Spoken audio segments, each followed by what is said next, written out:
individuals and others can use to free themselves.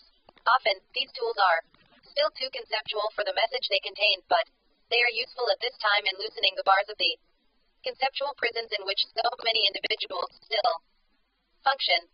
If you found yourself in hell, it might be appropriate to grab a pitchfork and fight your way out. In a sense, this is the nature of our conceptual work. Once out of hell, you would no doubt set the pitchfork aside. The concepts that we are providing at this time are strictly transitional, to be used only until such time as you no longer need them. Their ultimate purpose is the dissolution of subjective thinking. We give them freely to assist your race in releasing itself from the spell of fear and reason. Reason is a beautiful and useful process when it springs from the right premise. But the right premise is seldom the starting point for fearful creatures caught in a net of subjectivity. Only when reason is returned to its proper place in the spiritual structure of true intelligence, and used wisely in the consciousness of the Christ, will it once more begin to serve the needs of the whole. There is only one spirit, but no limit to the number of forms through which this spirit can express. For the moment, these forms seem important, and they are in so far as their contribution to the whole is concerned, but as the years go by, the range of their differentiation will become of much less consequence to individuals who are sincerely offering their lives as channels through which the spirit can work. As life is able to express through such individuals with increasing ease, they will begin to recognize each other as differentiations of the same spirit. Such individuals could be compared to conscious nerve endings of God and matter, channeling the life flow of Christ awareness into each and every cell of the planetary being.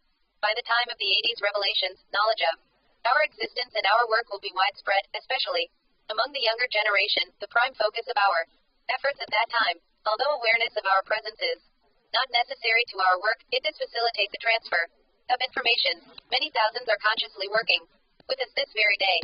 So clear your circuitry, my friend. Great portents of change are in the air.